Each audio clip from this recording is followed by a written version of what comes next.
Hello दोस्तों, स्वागत है आपका अपने ही चैनल अमन प्रयास जीके जीएस पर। दोस्तों, जैसा कि आज आरआरबी एनटीपीसी सीबीटी 2 का 15 जून का दोस्तों फर्स्ट शिफ्ट का एग्ज़ाम हो चुका है। तो जितने भी प्रश्न आज के विद्यार्थियों के द्वारा हमें प्राप्त हुए हैं उनमें उनके पूछे गए दोस्तों 45 प्रश्नों का संग्रह में लाया हूँ, जिसका मैं आपको उत्तर मिलाने का प्रयास करूँगा, जो कि दोस्तों आपका 100% रियल और ऑथेंटिक क्वेश्चन है। तो दोस्तों, अगर इस चैनल पर नए हैं तो चैनल को सब्सक्राइब कर लीजिए तथा पास के बेल बटन को दोस्तों प्रेस करना भी ना भूलें। तो दोस्तों, आज का शुरू करते हैं। आज का जो हमारा पहला प्रश्न है वो है दोस्तों आपका मैथ से है कि गोले का संपूर्ण पृष्ठ क्षेत्रफल 900 पाई है, तो दोस्तों त्रिज्या कितनी होगी। तो इसका जो आपका राइट आंसर था दोस्तों वो आपका होगा 15।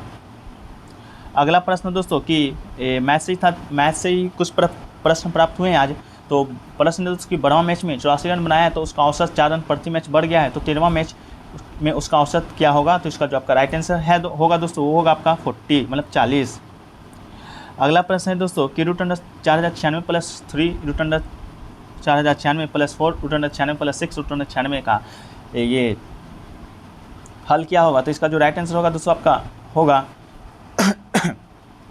90।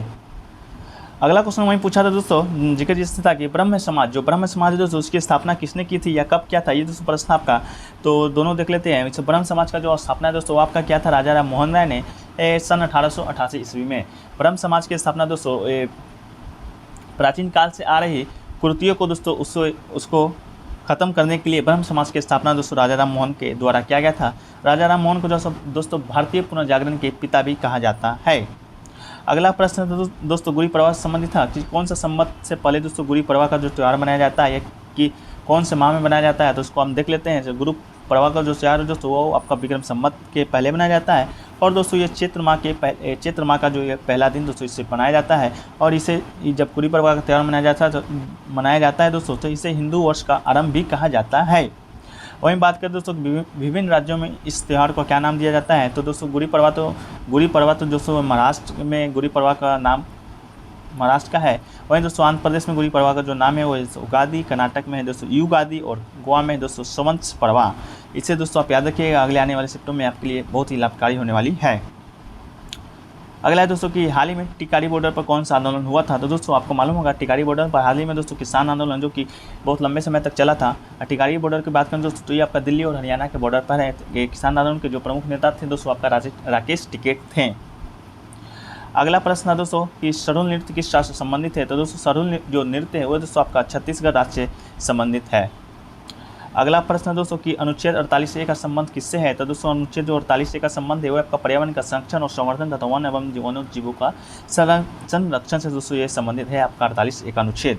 वहीं पर अगला प्रश्न पूछा था दोस्तों कि आर्टिकल 112 का जो संबंध है वो किससे है। तो दोस्तों आर्टिकल 12 का जो संबंध है दोस्तों वो आपका वार्षिक वित्तीय विवरण से होगा। दोस्तों ऑप्शन में बजट होगा तो बजट को मत मारिएगा, क्योंकि बजट का जो उल्लेख है दोस्तों भारतीय संविधान में कहीं नहीं किया गया है। उसके स्थान पर दोस्तों वार्षिक वित्तीय विवरण का जिक्र किया गया है। तो आर्टिकल 12 का जो संबंध है दोस्तों 112 का वो आर्टिकल वार्षिक वित्तीय विवरण से ही है। अगला प्रश्न दोस्तों कि यूपीएससी के किस अनुच्छेद के तहत होता है। यूपीएससी जो संघ लोक सेवा आयोग है दोस्तों किस अनुच्छेद के तहत आता है। तो ये दोस्तों आपका आता है अनुच्छेद 315 के तहत। अनुच्छेद 315 के तहत दोस्तों केंद्र के लिए संघ लोक सेवा आयोग और राज्य के लिए दोस्तों राज्य लोक सेवा आयोग का प्रावधान किया गया है। वही इसकी बात करें दोस्तों इसके अध्यक्ष तो सदस्य की कौन से अनुच्छेद के तहत इसे सदस्य की नियुक्ति किया जाता है। तो दोस्तों ये आपका किया जाता है अनुच्छेद 316 के तहत संघ लोक सेवा आयोग के अध्यक्ष तथा उसके सदस्यों की नियुक्ति दोस्तों किया जाता है। वहीं अगला प्रश्न दोस्तों कि नागर शैली से संबंधित प्रश्न। तो नागर शैली का जो संबंध है दोस्तों आपका उत्तर भारत से है। वहीं दोस्तों देखें शैलियों भारत में कुल 3 प्रकार की शैली होती है, नागर शैली, वैश्य शैली और द्रविड़ शैली। तो दोस्तों वैश्य शैली का जो संबंध है वो आपका दोस्तों मध्य भारत से है। द्रविड़ शैली का जो संबंध है दोस्तों आपका दक्षिण भारत से। आप इस तरह भी याद रख सकते हैं, द्रविड़ अदर से दक्षिण भारत, बाकी दोस्तों नागर शैली उत्तर भारत, वैश्य शैली मध्य भारत से संबंधित है। अगला प्रश्न दोस्तों कि मानव में कितने सेक्स क्रोमोसोम होते हैं। तो बात करें तो सेक्स क्रोमोसोम की है दोस्तों आपका 2 सेक्स क्रोमोसोम होता है। पहला है XX और दूसरा है दोस्तों YY। दोस्तों वहीं पूछे मानव कितने क्रोमोसोम होते हैं। तो मानव में कुल दोस्तों 46 क्रोमोसोम होते हैं। इसे आप याद रखिएगा, अगले स्टेप में बहुत लाभकारी होने वाला है। अगला प्रश्न दोस्तों भरत मुनि से संबंधित था कि भरत मुनि संगीत वाद्य यंत्रों को कितने भागों में बांटा था। तो ये दोस्तों संगीत वाद्य यंत्रों को दोस्तों कुल 4 भागों में भरत मुनि जी ने बांटा था। ये बात करें दोस्तों इसके पुस्तक के बारे में। तो भरत मुनि का एक पुस्तक है जिसे दोस्तों नाट्य शास्त्र कहा जाता है। ये दोस्तों भरत मुनि के द्वारा ही लिखा गया है। अगला प्रश्न दोस्तों सबसे ऊंचा जलप्रपात कौन सा है। तो दोस्तों सबसे ऊंचा जो जलप्रपात है वो आपका दोस्तों एंजल जलप्रपात है, एंजल जलप्रपात वह दोस्तों आपका एंजल जलप्रपात जो कि दोस्तों किरोनी नदी के किरोनी नदी पर अवस्थित है। तो एंजल जलप्रपात किरोनी नदी सबसे ऊंचा जलप्रपात है। वहीं बात करें दोस्तों कहाँ पर स्थित है, तो ये दोस्तों वेनेजुएला में स्थित है। वहीं अगला प्रश्न पूछा था दोस्तों कि निम्नलिखित में से कौन सा बंदरगाह है जो एशिया के बाहर अवस्थित है। तो दोस्तों 4 ऑप्शन दिया गया था, उनमें से दोस्तों आपका जो सही आंसर है वो दोस्तों रोटरडम, रोटरडम जो बंदरगाह है दोस्तों आपका नीदरलैंड में अवस्थित है। वहीं बात करें दोस्तों अगला प्रश्न पूछा था कि राष्ट्रीय तानसेन सम्मान 2020 किसे दिया गया है। तो दोस्तों राष्ट्रीय तानसेन सम्मान 2020 दिया गया था दोस्तों आपका पंडित सतीश व्यास को दिया गया था। 2021 में इस पुरस्कार को प्रदान नहीं किया गया है दोस्तों। तो आप क्वेश्चन में कमेंट सेक्शन में बताइए कि ये एक्चुअल में तानसेन पुरस्कार से संबंधित कौन सा प्रश्न पूछा गया था। ये दोस्तों राष्ट्रीय तानसेन पुरस्कार की बात करें दोस्तों मध्य प्रदेश के द्वारा दिया जाता है। ये दोस्तों पहली बार दिया गया था 1980 ईस्वी में, इसे आप याद रखिएगा। अब अगला प्रश्न पूछा था दोस्तों अवध का विलय किस आधार पर हुआ था। जो अवध का विलय है दोस्तों वो कुप्रशासन के आधार पर दोस्तों अवध का विलय किया गया था लॉर्ड वेलेस्ली के काल में दोस्तों 1856 ईस्वी में। तो 1856 ईस्वी में कुप्रशासन के आधार पर दोस्तों अवध का विलय कर लिया गया था। जो कुप्रशासन का आधार जो लगाया था दोस्तों इसका रिपोर्ट किसने तैयार किया था। तो इसका रिपोर्ट दोस्तों तैयार किया था जेम्स आउटरम ने। अगला पूछा था दोस्तों नीरज चोपड़ा की रैंकिंग के बारे में। तो दोस्तों नीरज चोपड़ा की रैंकिंग के बारे में पूछा था, ये कंफर्म नहीं है कि पदक जीतने से पहले पूछा था या पदक जीतने से के बाद पूछा था। तो दोस्तों दोनों को देख लेते हैं। स्वर्ण पदक जीतने से पहले नीरज चोपड़ा की जो रैंकिंग थी दोस्तों आपका 16वां थी और स्वर्ण पदक जीतने के बाद दोस्तों उसकी रैंकिंग घटकर दोस्तों सेकेंड हो गई थी। अगला प्रश्न पूछा था दोस्तों कि शेख मुजीबुर रहमान को भारत का कौन सा पुरस्कार दिया गया था। दोस्तों शेख मुजीबुर रहमान को भारत का दोस्तों अंतर्राष्ट्रीय गांधी शांति पुरस्कार दोस्तों दिया गया था। और वहीं बात करें दोस्तों 19 ईस्वी का तो वो दोस्तों हुसैन अल सैयद को दोस्तों अंतर्राष्ट्रीय गांधी शांति पुरस्कार दिया गया था जो कि दोस्तों ओमान के नेता हैं। अगला पूछा था दोस्तों सेक्स रेशियो से कि केरला का सेक्स रेशियो क्या है। तो केरला का जो सेक्स रेशियो दोस्तों 1000 महिलाओं पर दोस्तों 1084 महिलाओं पर दोस्तों 1000 पुरुष है, जो कि दोस्तों भारत में सबसे ज़्यादा सेक्स रेशियो है दोस्तों केरला का। अगला पूछा था दोस्तों कि रंगमा नृत्य किससे संबंधित है। तो रंगमा जो नृत्य है दोस्तों वो आपका संबंधित है नागालैंड से, इसे आप याद रखिएगा। अगला पूछा था दोस्तों आपका कि राष्ट्रीय विरासत स्थल का संरक्षण का अनुच्छेद किससे संबंधित है। तो ये अनुच्छेद संबंधित है दोस्तों आपका 49 से, जो कि डीपीएसपी के तहत जाता है। डीपीएसपी का जो अनुच्छेद है दोस्तों वो 36 से 51 है। डीपीएसपी को दोस्तों आयरलैंड के संविधान से लिया गया है। अगला पूछा था दोस्तों अनुसूचित जनजाति की आबादी से रिलेटेड प्रश्न कि यह पूछा होगा कि एक सबसे कम जनजाति किस राज्य में पाई जाती है, किस ये सबसे ज़्यादा पाई जाती है। तो दोस्तों देख लेते हैं हमें इसके फैक्ट के बारे में। तो जो अनुसूचित जनजाति की जो आबादी है दोस्तों भारत में 16.6% है। वहीं दोस्तों पूछे कि भारत में सबसे ज़्यादा कहाँ पर अनुसूचित जनजाति की जनसंख्या है, तो वही दोस्तों आपका उत्तर प्रदेश में। और वहीं दोस्तों बात करें प्रतिशत में सबसे ज़्यादा जनसंख्या अनुसूचित जनजाति की कहाँ है, तो वह आपका दोस्तों पंजाब में। अगला पूछा था दोस्तों कि युक्त धारा पोर्टल का संबंध किससे है। तो दोस्तों युक्त धारा पोर्टल का जो संबंध है वो आपका मनरेगा के तहत होने वाले कार्यों को रिकॉर्ड करने से संबंधित है दोस्तों युक्त धारा पोर्टल का संबंध। अगला पूछा था दोस्तों मनुस्मृति से रिलेटेड प्रश्न, तो इसे आपका कमेंट सेक्शन में बताइए कि इसे एक्चुअल में प्रश्न क्या पूछा गया था।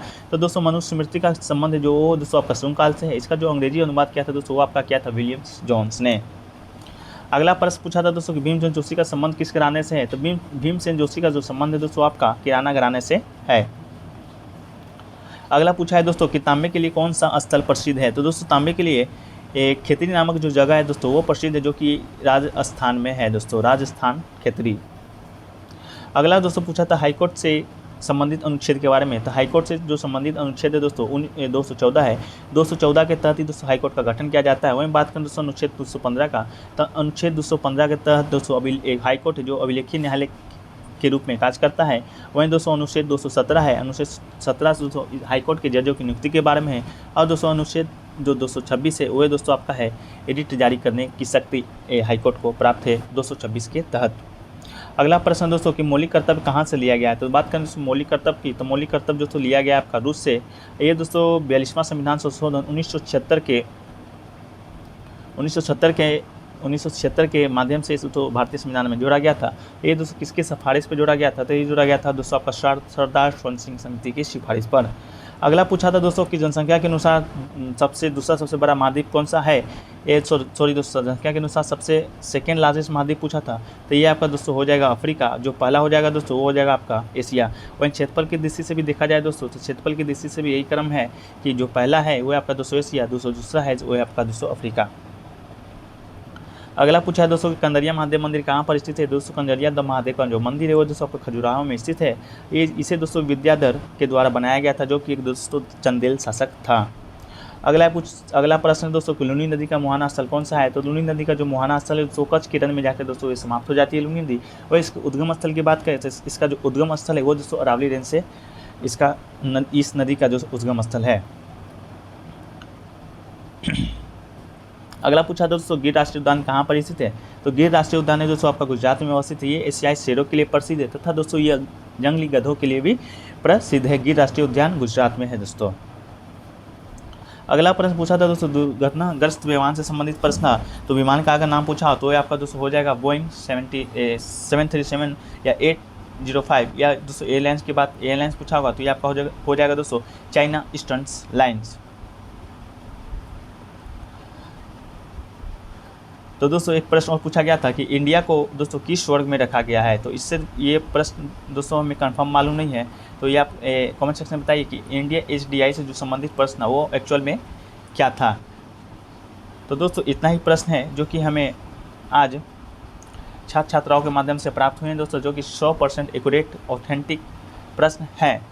तो दोस्तों अगर वीडियो आपको अच्छा लगा हो तो वीडियो को लाइक कीजिएगा तथा दोस्तों में शेयर कीजिए, तथा अगर इस चैनल पर अगर दोस्तों आप नए हैं तो चैनल को सब्सक्राइब करना ना भूलें तथा पास में बेल बटन को भी दोस्तों क्लिक कर दें। तो मिलते हैं दोस्तों नेक्स्ट वीडियो में, जब तक के लिए जय हिंद, धन्यवाद।